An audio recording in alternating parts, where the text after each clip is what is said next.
Good evening and welcome to the Paranormal Lens podcast. My name is Chad Thomas. I'm here with Jamie Widener. We're both from we're John Nick's Paranormal. That's it. That's us. Yep. That's us. Hey, How are you Chad. doing? Jamie, how are you doing tonight? I am good. I'm tired. I'll tell you, it's been a week already. It's been a long weekend added into a couple days here already. My goodness. hmm Time flies when you're having fun, though. So, how about you? What's going on? Well, I'm glad you were having fun this weekend because Uh, I didn't have all. Well, I did have fun, uh, some, right. but my car died. I've been dealing with that, so. Yeah. Anyway, that's all worked out. I've got a Okay. temporary ride thanks to some friends that you know, and Yep. got a new one coming. Well, not new to No, me, new to you. Yep. coming Thursday. So it's all worked Excellent. out. All right. So, Perfect. Perfect. but yeah, but that was going to an investigation. Yep. Yeah, we did. So We we did the thing Saturday, right? did, yeah. So it Well, was fun. before we get there, I would be very remiss if I did not share this. Do you know what today is? I Because of you, I do know what today is, but Yes. I'll let you have it. So today, friends, and out there in the world, and anywhere who's listening to us later, but today, right now, today is International Podcast Day. And yeah, there's a day for everything, apparently. But it was created well over 10 years ago as a means to explore and expand on people's access to podcasts of all kinds. And, 15, 20 years ago, there weren't that many. Today, there's one for everything, or probably two or three for everything, Or 300, maybe. or yeah, or 300 as it may be. But I think in a good way that more is better. Variety is always a good thing. So with that, we're glad you're joining us here, whether we're live tonight, or later on as you're catching this. But thanks for listening, Mhm. or watching, or both. And we really appreciate you being around. So We So, and thanks for pointing it out, Jamie. I'm glad you shared that with us so we could bring it up and share it with everybody out there. yeah, and who knew? Again, there's a day for everything. There really is. Many There are is. many are multiples on one day. So hmm So it was recently International Talk Like a Pirate Day. it was. Are are you aware? uh, I did because we did share that on our page. So, um, Uh, yeah, anyway, I'm sorry. Hey, Heather's joined us. Heather Stefan has as well. that's right. So, Heather's joined us, but we actually got to investigate with them this past weekend. We did. We It was did. It was great. I so loved cool. it. It's been So, too long. Well, for me, not so much. That we were at Wilson Castle not that long ago. I know you didn't make that, but getting Bert and Heather both, and Kaya actually too, yeah. all together. We were. It was an all hands on deck evening. Our team was rather lean due to vacations and travel and other family stuff. So the Lynches filled in as they always do with the wonderful knowledge, experience, and a little bit of humor. So Cool. grateful they made it. Hmm. We may have to get one of these, Jamie, Oh, so we can track what's coming up. I like this. All right. We Stefan says my company sells National Day calendar that shows the various days every day. So, aha. All right. I'll take two. so, Home and work. so, so, thanks for sharing that, Stefan. That's So, very cool. so, so yeah. So, what are your thoughts on this past weekend at the brewery? Well, it never fails, to have some activity. Yeah, it wasn't. No one walked out of the wall and introduced themselves yet again. Damn No. it. But it was a nuanced experience. We had a lot of flashlights. We had some REM pod activity. Some feels. From individuals with sensitivities. hmm So nothing overt like pounding you like aha moments, hmm but there were really some interesting things that happened. And I'll tell you this, Chad. When you deal with when you deal with the public, someone buys a ticket to come to your event, you never know what you're going to get, right? And I can tell you, this weekend we had some dynamic guests who asked some very great questions and provided some really interesting insights. hmm And those moments, those times, all times are great. I appreciate folks who want to put their hard money down on a ticket and join us, and hmm do our very best to give you the best possible experience we can within, nothing happens on demand, but, Right. we're going to try and we'll engage as best we can. But, the banter and the conversation that comes out of these events are also really very priceless sometimes. Hmm. Um, Yeah, and this weekend we had some that really got me thinking, mhm, and just in the conversation. And it was interesting because they waited until we were into a break, so it was just one on one. And then like the second and third, they started opening up and asking some of the stuff with the groups. So I think in that's good session. Yep. because it helps everybody get a little piece of what we're talking about. You realize you're there for so much more than just the investigation. It's learning, Yes.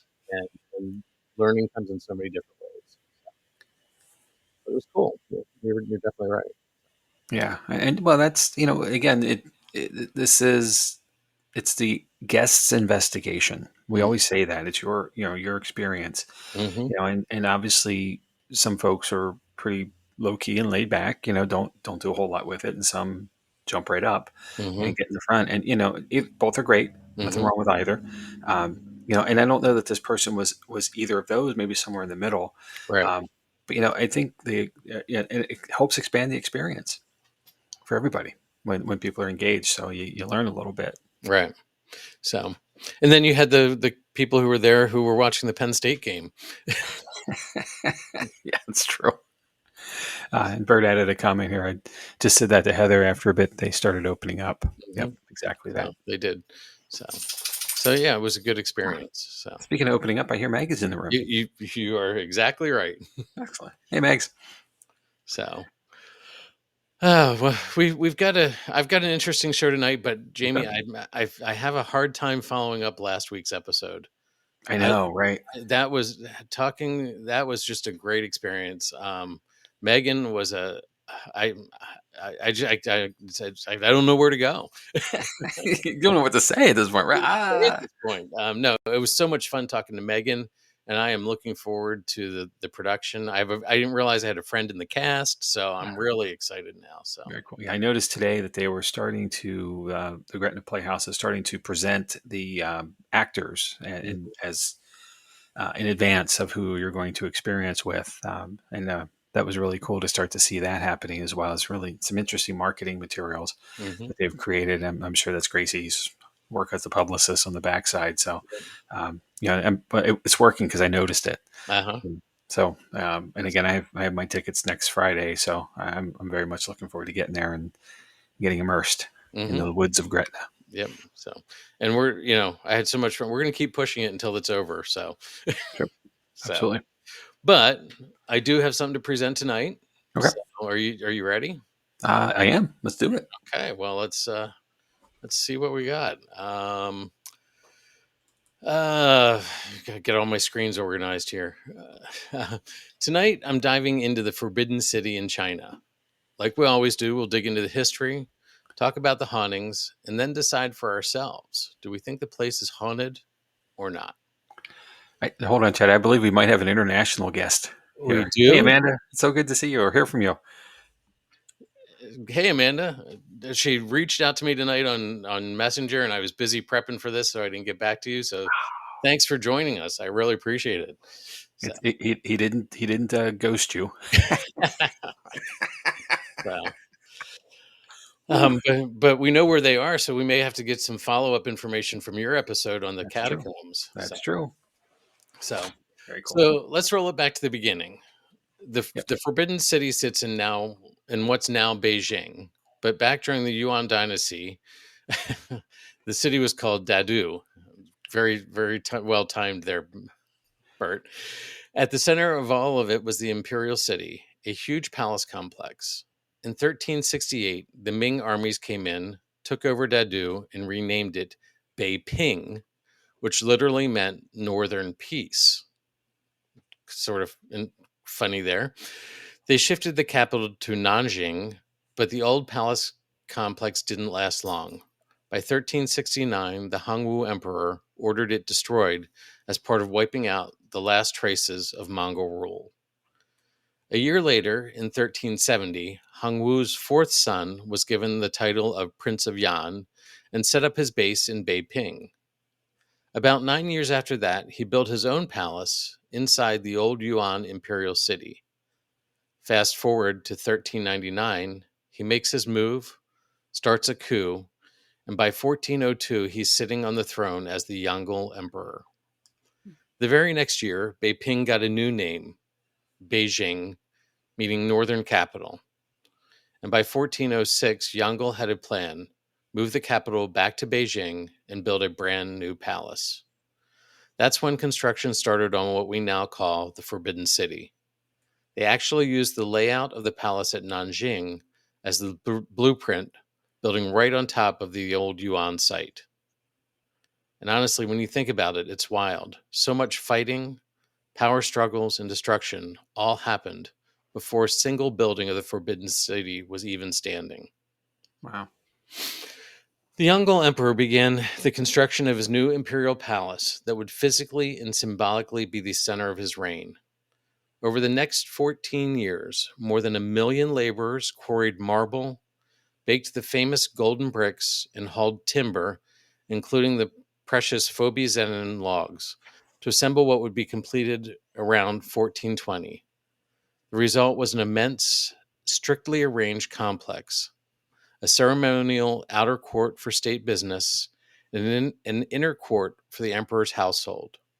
That remained the seat of imperial power for roughly 5 centuries.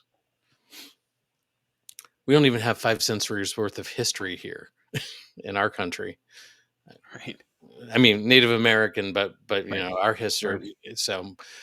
So let's talk scale for a second, because the Forbidden City is massive, almost overwhelming when you think about it. The complex covers roughly 72 hectares, or about 178 acres. That's larger than many small towns. For centuries, people claimed it contained 9,999 rooms, a number meant to symbolize the emperor's supreme power. But modern surveys put the actual count closer to 8,800 or 8,900. Even still, just imagine walking through all those corridors, chambers, and courtyards is just mind-boggling, and probably a pain to clean.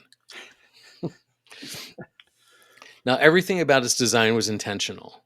The layout follows strict feng shui principles, aligning perfectly along a north-south axis, which was meant to mirror cosmic order. The most important buildings face south, honoring the sun, while the rest of the complex was carefully arranged to reinforce hierarchy and imperial authority. Color plays a role too. Reds and yellows dominate, conveying power and prosperity. And even the smallest architectural details matter. The height of a roof, the style of its eaves, and the number of guardian figurines perched on each ridge all signals the building's importance. Nothing is left to chance. Access through the city was tightly controlled.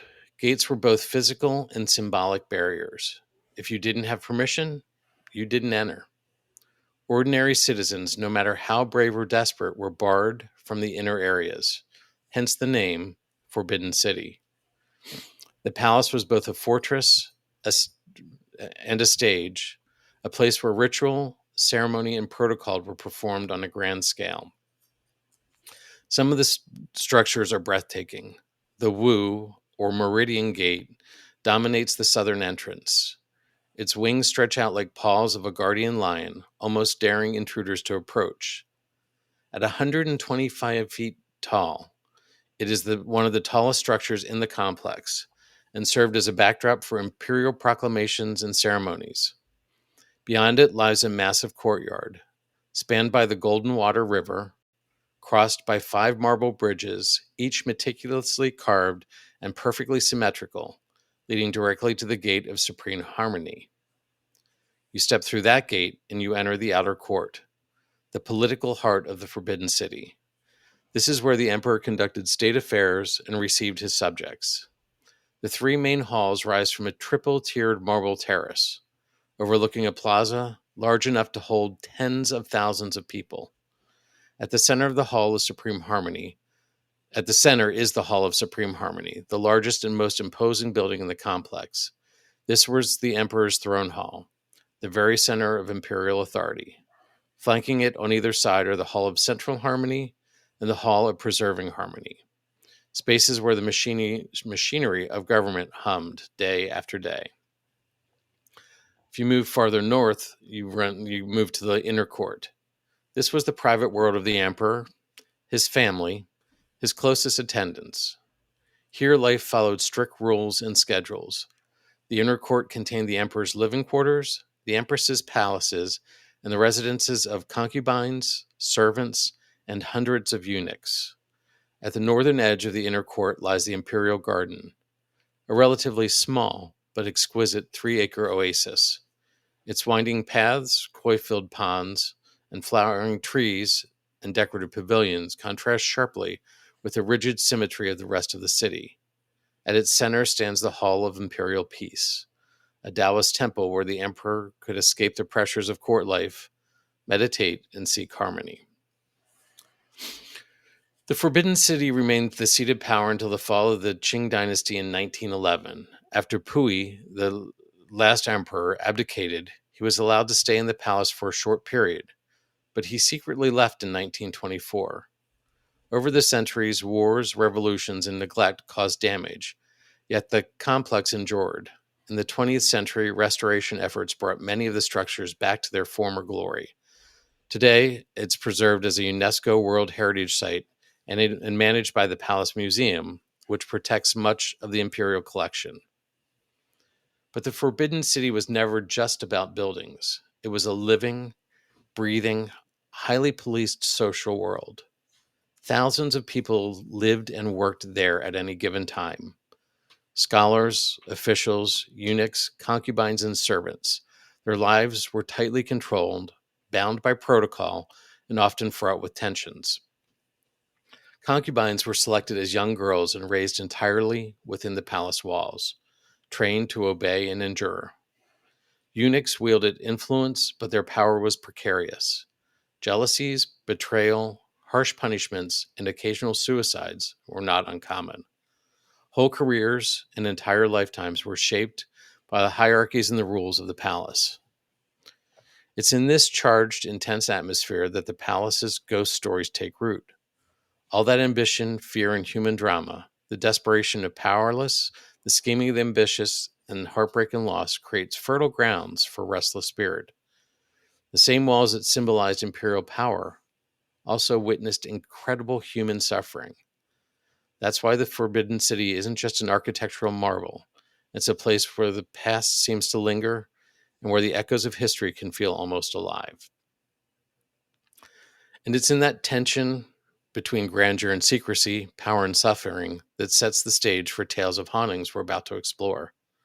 So, with history in mind and atmosphere settled, let's step past the gates and into the stories that claim the Forbidden City is still very much alive in ways you may or may not expect. So, any questions so far, Jamie? Now, maybe just a comment instead. Uh, The word that I think, to me at least, sums up this entire complex. You know, this is vast. So complex probably is too small a word, mm-hmm, but intentionality comes to mm-hmm, mind. Like, if with all the minute details being planned, the physical placement of all the buildings, the locations. It's amazing to me. Looking back at the time of creation, the time this was all made, and the physical abilities. We didn't have mechanical tools. Everything was hand. correct. Looking at the details that have survived all this time, in all these images you've shared, which are beautiful. Mm-hmm, The actual intentionality is just so amazing, and just it is overwhelming to some right, degree. I mean, just you could spend forever here and right. not see it all, with all the details anyway. Yeah. I mean, we're talking about a medieval structure built out of wood Mhm. and brick that has endured. Like Yeah. it is completely amazing. So, We were well, we were joking, before coming on about medieval structures. I'm like, well, there's plenty of castles still left, but uh-huh, most of them are stone, right. not wood, and the parts that are wood, have been replaced well over many times lately. Hmm. because it just didn't have the craftsmanship that existed here. Yeah, and just you were like looking at some of these pictures. It's the the artisans that created this just were skilled. Yeah. Like we're looking at almost two different societies, but we That's true. digress. There So are, right, and I'm sure we'll get to there. Yeah. So so please, let's talk spooky stuff. let's move on. Yeah. So as we step away from the grand architecture and delve into the darker corners of the Forbidden City, we enter a realm where history intertwines with the supernatural. The palace's long history of power struggles, betrayals, and untimely deaths has given rise to numerous ghost stories and legends which have been passed down through generations, adding layers of mystery to an already enigmatic palace. Here we go. We always have this story, Jamie. Perhaps the most enduring legend is that of the woman in white. According to various accounts, she is a concubine who met a tragic end within the palace walls. Her spirit is said to wander the corridors dressed in white, weeping for her lost love and the injustices she suffered. Visitors and staff have reported seeing a woman dressed in white, her face obscured by long black hair, wandering the grounds at night. Guards and staff have described hearing the sounds of footsteps following them, only to turn around and find no one there. These unexplained noises are often attributed to the restless spirits of those who perished within the palace walls. Additionally, some visitors have reported hearing eerie flute music emanating from the walls, adding to the atmosphere of unease. Another poignant story is that of the consort Zen, also known as the Pearl Concubine.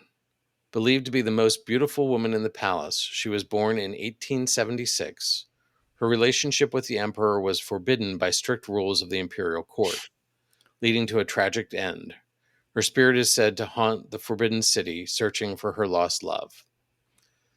The Hall of Mental Cultivation, or Yangzin Hall, served as the residence for emperors and the center of governance and political administration during the Qing dynasty. Empress Dowager Zizi, a powerful figure in Chinese history, ruled from behind a silk screen curtain in this hall for 48 years.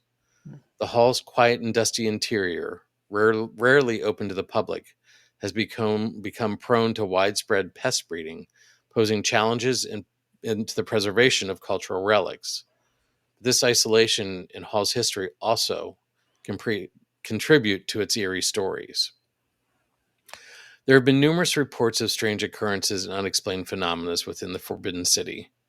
Visitors and staff, like I said earlier, have reported hearing footsteps echoing in the halls, doors opening and closing on their own, and even sightings of apparitions dressed in imperial robes. Some tourists have claimed to hear ghostly singing or weeping, and some have gotten lost in the complex's intricate paths, never to return or returning with no memory of their ordeal. One of the most famous ghost stories associated with the Forbidden City is that of the concubine Wanrong. Wanrong was the wife of the last emperor of China, Puyi, and her tragic fate has become the stuff of legends. According to the tale, Wanrong was deeply unhappy in her marriage and longed for freedom. It is said that she took her own life within the palace walls, unable to bear the weight of her despair any longer. Visitors to the Forbidden City have reported eerie encounters in the area where Wanrong is believed to have died. Some claim to have seen a ghostly figure dressed in imperial robes wandering the halls in search of solace. Others have reported hearing faint cries and whispers, as if the spirit of Wanrong is still trapped within the palace walls, forever haunted by her tragic past. Another ghostly legend that surrounds the Forbidden City is that of the Nine Dragon Wall. This stumbling over English words The today. English is getting you tonight. Yeah, go figure. This magnificent structure, adorned with intricate dragon carvings, is said to be haunted by the spirits of the dragons themselves. According to local folklore, the dragons come to life at night, their eyes glowing with an otherworldly light. Visitors who have ventured near the Nine Dragon Wall after dark have reported feeling a chilling presence and hearing the sound of rustling scales. Some even claim to have seen the dragons moving, their stone bodies coming to life in a ghostly dance. While skeptics dismiss these accounts as mere imagination, believers argue that the ancient power of the dragon still lingers within the walls of the Forbidden City. The haunting tales of the Forbidden City extend beyond the walls and into its vast gardens. The Imperial Garden, with its serene ponds and lush foliage, is said to be a hotspot for supernatural activity. Visitors have reported seeing shadowy figures darting between the trees, their presence felt but never seen clearly. One particularly chilling tale involves the ghost of a young girl who is said to haunt the garden. Legend has it that she was a servant girl who met a tragic end at the hands of a jealous concubine. Visitors claim to have seen her ghostly figure sitting by the pond, her eyes filled with sadness and longing. Some have even reported feeling a cold hand brushing against their skin as they pass by, a chilling reminder of the girl's presence. While these ghostly legends and haunting tales add an air of mystery to the Forbidden City, it's important to approach them with a bit of skepticism. These stories have been passed down for generations, making it difficult to separate fact from fiction. But that's part of their charm. The power of these tales the power of these tales lies in how they capture our imagination, transporting us to a world where the line between living and the dead feels blurred. Now, whether the Forbidden City is truly haunted remains a mystery. What is certain, however, is that the legends and stories surrounding this ancient palace continue to fascinate visitors from all around the world. As you wander its grand halls and explore hidden corners, keep an open mind and let the history and the stories guide you through this captivating world of ghosts and intrigue. Now, if you're curious to experience it for yourself, the Forbidden City is the largest imperial palace in the world. With about 8,700 rooms spread across nearly 980 buildings, plan plenty of time to explore. Some guides even suggest a 4-day tour to take it all in. Tickets must be purchased in advance as they often sell out, especially during peak season when 80,000 tickets are allocated daily. 80,000, Jamie. So visiting hours are April through October from 8:30 a.m. to 5 p.m. and November through March from 8:30 a.m. to 4:30 p.m. If you were hoping for a nighttime ghost hunt, unfortunately, that won't be possible.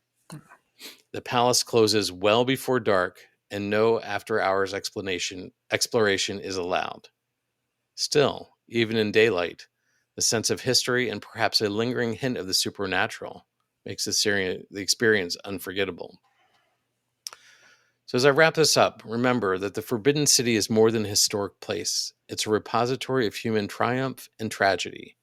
Its grandeur and beauty are undeniable, but its walls also have seen fear, heartbreak, and death. Maybe it's just the perfect place for spirits to linger, or maybe these tales are just echoes of the past, growing taller with each retelling. Whether the truth, Whatever the truth, the Forbidden City continues to captivate our imagination.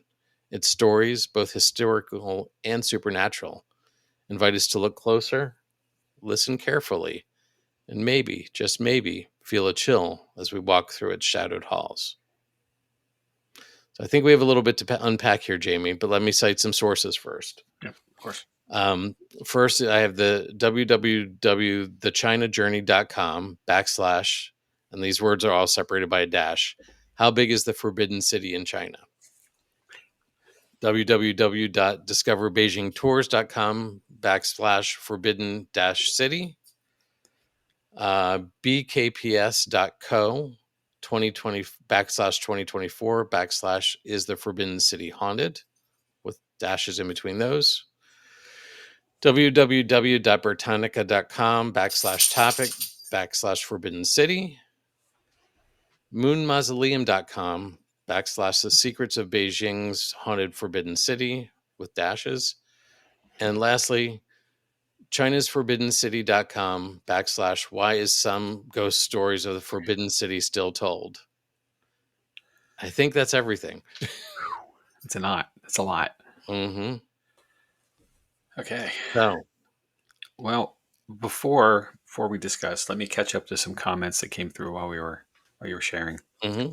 So, first of all, going way back to the beginning, Amanda commented that yes, it's 3 a.m. in France right now. So good morning, I think. Or is it good night? I don't know where you're at with that, but if you haven't slept yet, it's still night, right?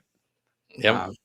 And it's 3 a.m. is not late for a paranormal investigator, by the way. Nope. Um, and a smiley face and I believe some wine glasses. When in France, I think they're ghosts, Jamie.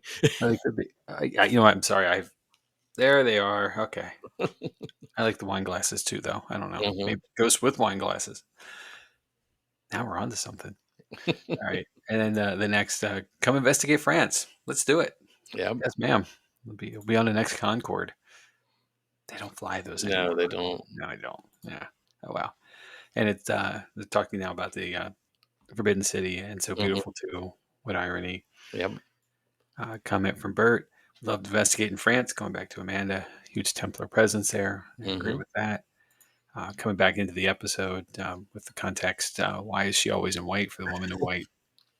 Yeah, creepy with a lot of P's and a few extra Y's. Yep. Coming to Bert, I'm sorry, to Heather. To us, it seems like it's enormous, but I feel that the people who never, excuse me, but I feel for the people who never left its walls. I'm sure Hmm. it felt small to them. And that's a very good point. You know, we see this enormous thing, but reality is that you may have only had access to a very small part of it as well, depending on your place or station. And then Amanda again, wow, that's huge and incredible. 4 days, wow. Hmm. For the overall tour time to see it all, and then 80,000 tickets. A big comment to that.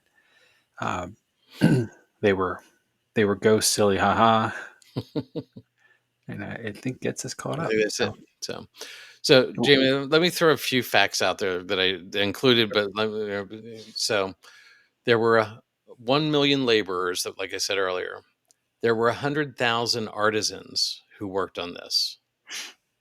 Only 10% of the complex is open to the public right now. It is the wow, largest and best preserved collection of medieval wooden architecture in the world.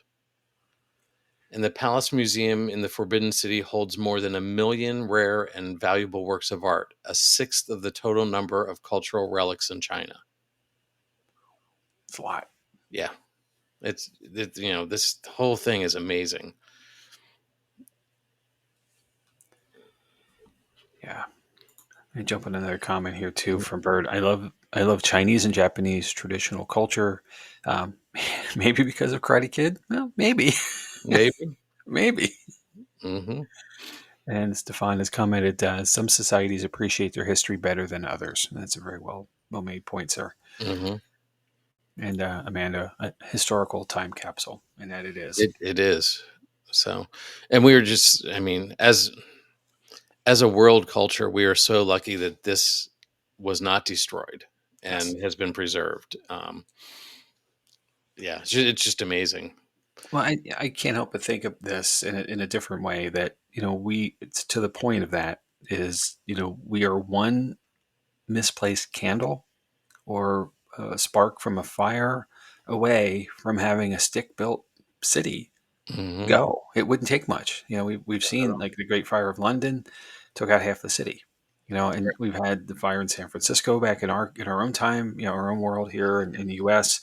Took out Chicago. Chicago. Took out most of the city at one point because we built buildings with wood.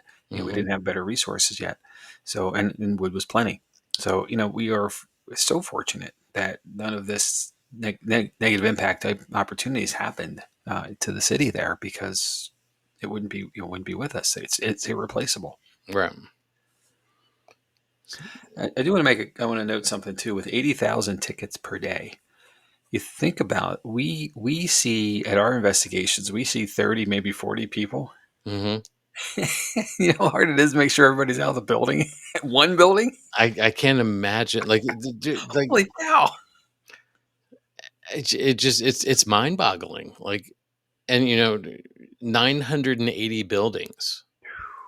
So Wow, obviously they're not all, and so none will be available. Yeah, that's probably why only 10% are open. Just, but if 100% were open, can you imagine how many more people you could?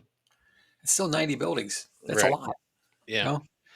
I mean, we've been in places where there's multiple buildings. Crescent comes to mind, Hmm. with all with the vastness of that property, and say there's 10 buildings there, that's still, you can be, if you want to be lost, you can be lost really quick, Hmm. or not be found. You can tuck in somewhere, duck away. Um, Obviously you can get lost. Don't be wrong. I'm not saying Right. that negligence, or ill intent from a guest, but you really could just get. Well, I got lost. I'm not gonna lie. Like I'm pretty sure I know where I am. Uh-huh. But it is amazing. And that many. Well, I would say you probably won't see each other. Yeah, Bert says well here. Wouldn't want to be that security guard. Yeah, Well, but that's the other thing. I wouldn't want to mess with the Chinese police and get caught, yeah, somewhere where I wasn't supposed to be. exactly. And I think this comment from Amanda is in context to Crescent, 17 buildings. It was a marathon. Yeah, it's a massive complex there too. Mhm. Amazing. So but these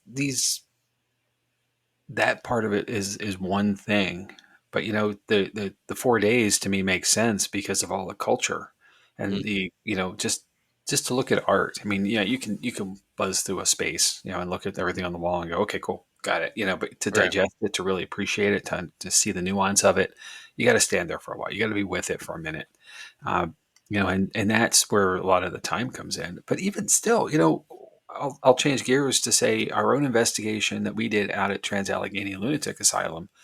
We had the main building for one night, Hmm. and we didn't cover it, all No, of it. not Right. So even there was two close. nights that we could have done. And then you talk about the other buildings on the property, and we could have done each of those in their own nights. And that's 2, 3, 4 nights actually probably there as well. And we've had that conversation internally with the team. We certainly could have spent a long time there, and Hmm. we probably should have. Well, I should have. Of course, we should have. But you know, with respects to a budget, that's where the expense, your own expense starts to come into these things. Hmm. But you know, and is it marketing? To some degree, is it saying, hey, you should get 4 days worth of tickets, wherever the rate is. Right. Okay, cool. And that's a little cynical, maybe. I don't mean it to be negative, but Right. maybe that's part of it. But if you really want to truly immerse yourself into this, I think you have to spend the time. Right. And at any place you go to, you just have to take the time and really be there, and be in the moment. Hmm. Well, I was trying to find ticket prices, and they're not published anywhere other than on the official website. You cannot buy tickets from a third party vendor. Hmm. Like, this Okay. is like, you have to go through the their site. They publish tickets 7 days at a time, Oh, and and wha- and like, I just looked, they're all sold out for the next week. Like, okay. there's nothing available, and it's like one of those. It's like getting your driver's license in Pennsylvania. You have to sit and wait till the thing is open, Yeah. and you sign up for your time, and you hope you get it. You hope Yeah. you're. That's what it is with these tickets, and it's just, the other thing is, they are so strict with the tickets that you enter your passport information into the ticket site, and your passport is your ticket. When you go to Ah, check in, you present your passport, and they run all the information from your passport. So there's no trading tickets, there's no scalping right. tickets. Like, it's really strict. Wow.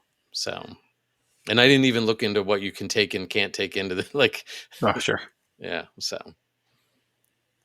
but it's Um, just, yeah, Amanda commented that, so you're to investigate this place. Time to quit your day job. yeah, LOL. Yeah. Unless your day job is being like a tour guide there right. or something. That would be cool, Hmm. I think. I have to really brush up on my Chinese though. Yeah. Yeah. And then your Chinese history, and then know all Right. your dynasties, and like, I have enough trouble with English, to be honest. Okay. Probably yeah. not a good idea. So, But but still, that is, if this is what we talk about a lot, and we're getting off a little bit here, but bear with me. We talked about this before. If time and money, those kind of obstacles were no issue, this would be the kind of thing that I would want to immerse in and give the time and money to. hmm, This kind of place, and obviously paranormal stuff's really cool, right? I right, like that, but I'm there for the history as well, and exactly, yeah, the art and the cultural expression that's there. It's just such an Well, amazing thing. and this Deep. ties again. This ties. Typically, we're talking about history and paranormal, but this ties one more thing into that, which is the art, because the buildings are the art, plus all the art inside them. It's just like some of those pictures were just Yeah. like of the outside of the buildings, the intricacy of carving the ends of the timbers. Like it Yeah. was just like it's mind boggling. So, Absolutely. Here's a comment I think you can appreciate from Stefan. I toured the governor's mansion at Colonial Williamsburg. The hour and a half wasn't enough. hmm And you spent a good amount of time in Williamsburg as well. yep, I've been in the building, but it was a very long time ago, and I don't recall it very well. But I can agree to the at least to the point. The time is not enough. no, unless you're with kids and then they're Oh rushing you yeah, through and you want to get out and go back on your own. But that's a whole. yeah. You But want to go stick them out in the labyrinth and exactly, hedgerow. yeah. Yeah. But See yeah, ya. you could, that building isn't that big. Like Right. you could Yeah. spend easily 2 to 3 hours just looking at it, and Mhm. the tour guides are pushing you through, and it's like I'd just like to wander through at my own pace. Yeah. That's why So, I really appreciate places that have, the self tour option. mhm, It's a different ticket price. You get a headset, perhaps, you get to listen to, that kind of a thing, but you stop where you want to, you spend the time you want to, you just have to be out before close. mm, Those are the values. I mean, charge me a few bucks extra. I don't care. right. But let me do it at my pace and absorb it the way I feel I need to. hmm Yeah, Amanda's comment. I can't even imagine all the blood, sweat, and tears put into creating that place. Just the painting, the carving alone, absolutely breathtaking. Yeah. Yeah, Then there's spooky stuff on top of it. yeah. Well, to that point, I couldn't help but notice there was a lot of familiar things, right? That hmm we have everywhere. The women in white obviously is a thing. You know, a woman in white with long, stringy, dark hair.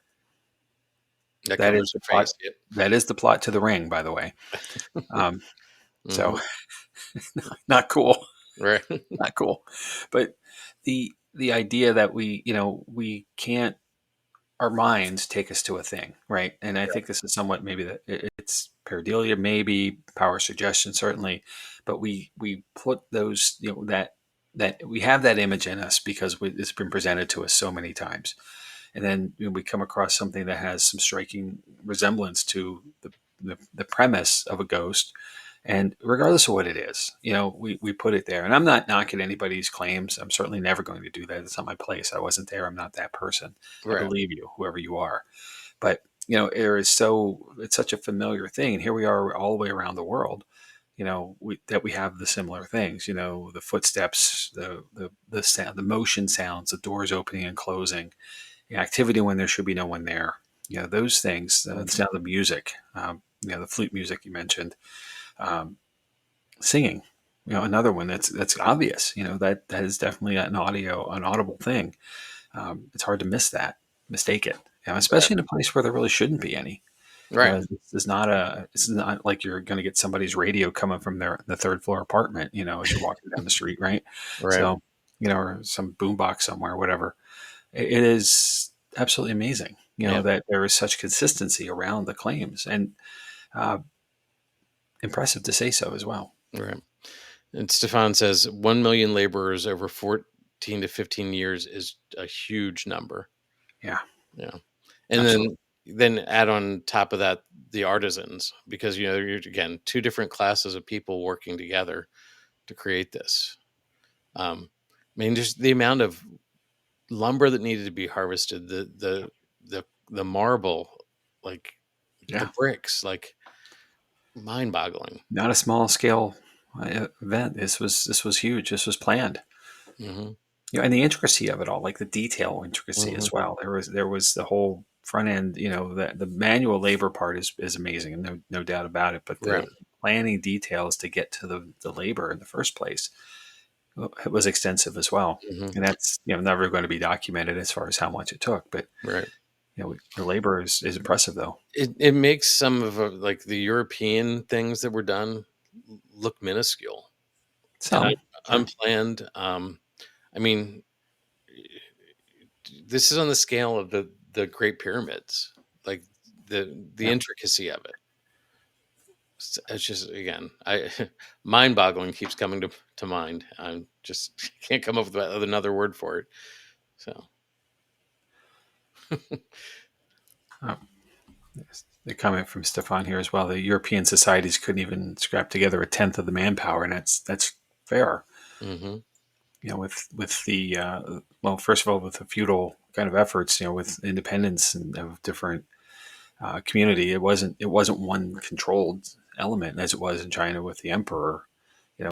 There were just so many factors or factions that it just made it be almost all but impossible, and then a limited amount of resources as well.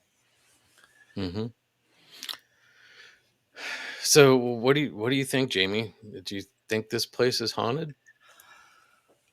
I think it should be, given history, given trauma and drama.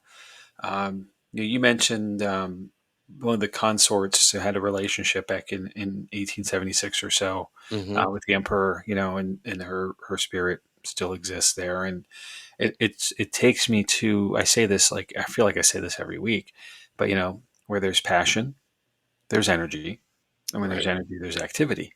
And that plays directly to it. A relationship, a love, Mhm. is the strongest passion. And um, it would make sense to me, and I'm sure, if one person had that passion, there were many others, as many was or people who were there in the Right. space. The the deaths that would have occurred, and certainly, the jealousy Mhm. is another passion, and that takes more to back to the energy and activity. So Right. I certainly can see it all. And there would have been people passionate about creating the space, all these artists and artisans who are just making beautiful things, Right. again. So I can't see how it's not, given the size as well, and its depth of history. Well, I, and I and think we're, yeah, and the time span, you took 5 centuries, yeah, 500 years. It just, yeah. it's more in So, the minute. mhm. So I just, Well, what about you? I, Where do I, you, where do you go on this? I would say yes. I would believe that this is haunted.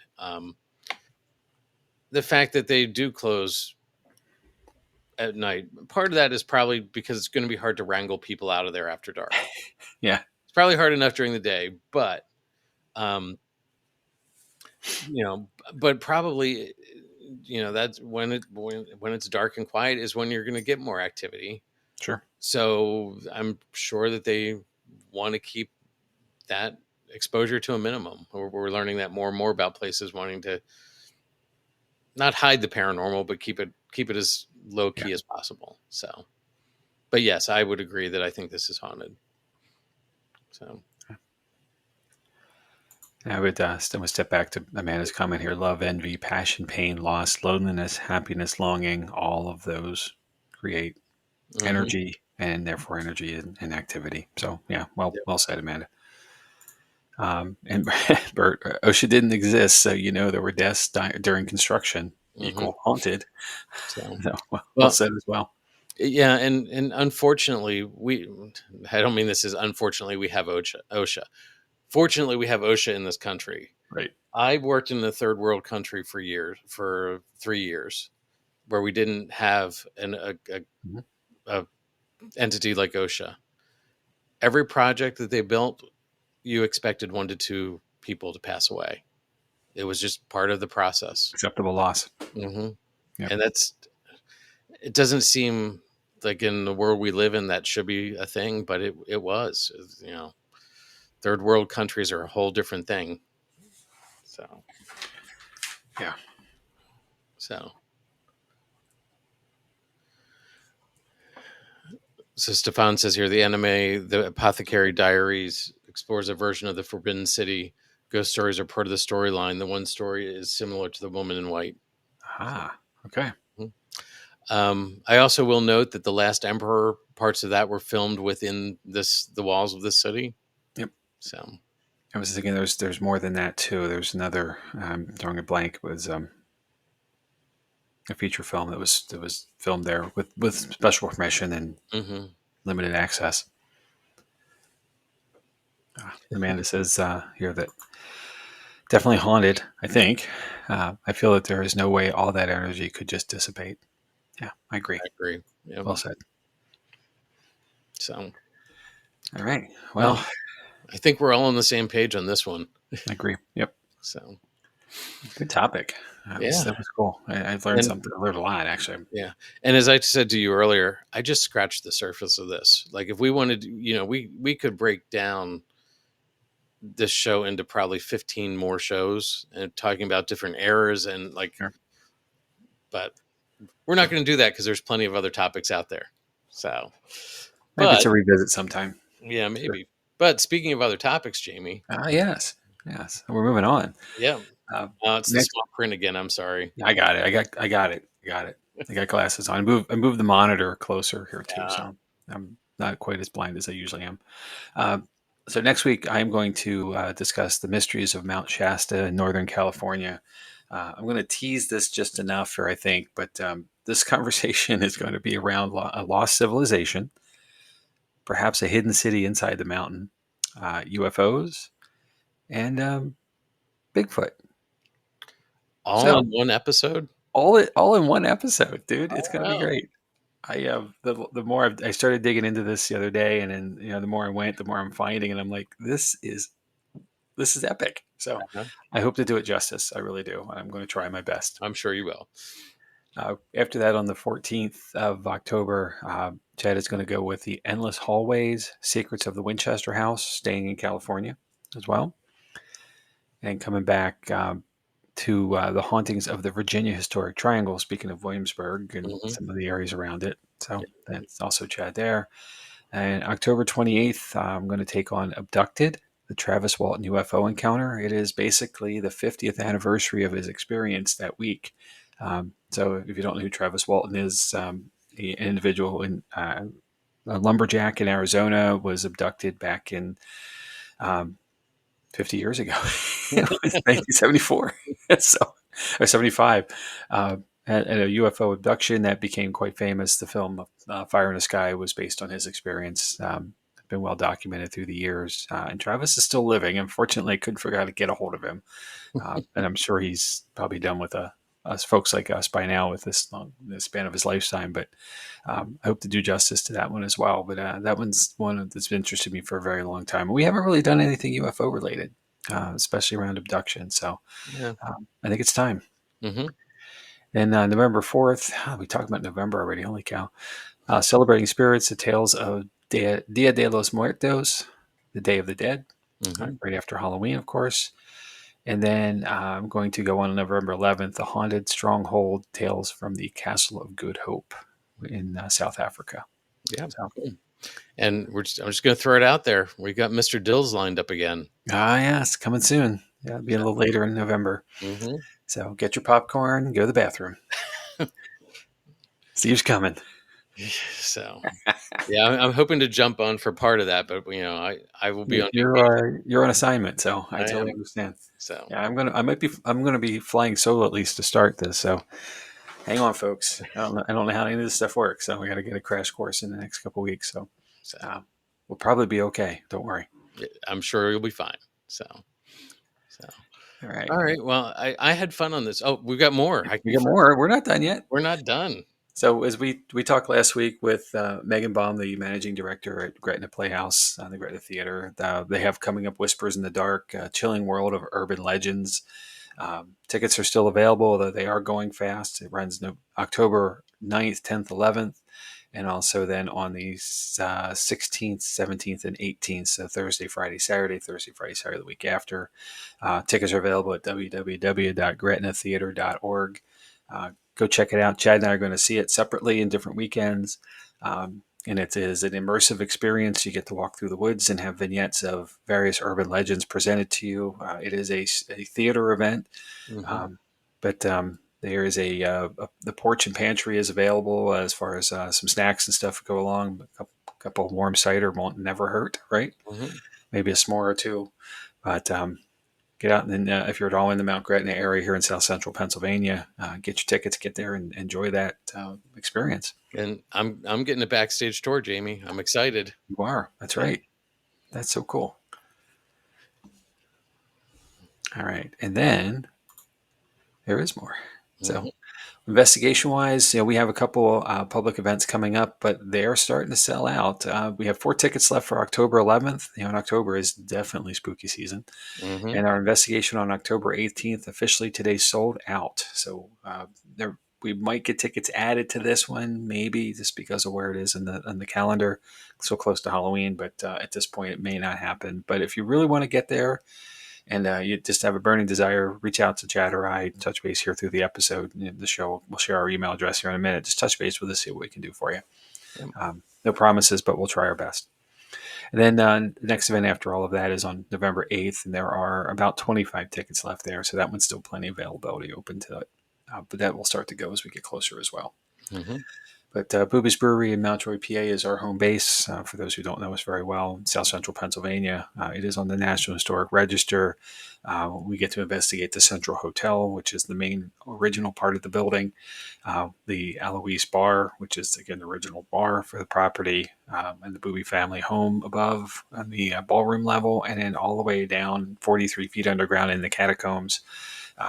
And a lot of activity in all those different layers. So, um, if you have not done a public investigation or a paranormal investigation, we'll show you how to do it, teach you with our equipment, show you the trade tools tactics that we have, that we do. Um, but and if you're a seasoned investigator, bring your gear and come on out and join us. Jamie, one thing I just remembered about this past weekend's investigation, Yes. 95% of the people had never done an investigation before. Yeah. Yeah. That was the amazing. Yeah. But And that's not unusual, right? Because mhm, there's only so many places available to us to go to, right. unless you know someone, or you're willing to go out and go to a place like a public place. So it's not unusual, and having something close to home really is convenient. That we're not traveling. We went to Tala, and it was a 4-hour drive, Mhm, right, each way. So it's not something where I'm going to pop over there for the night and come back. Um, right. you know, so getting something close to home or something close to your region, there are accommodations on site. You can actually stay there. There are hotel rooms on the third floor, single rooms there, and then across the street at the Malt Baron Mansion, there is an Airbnb in the building. That is the building. So there's definitely accommodations. Mountjoy is more fun when you stay over, right, Chad? That's right. So there it is. We got something for everybody. So, okay.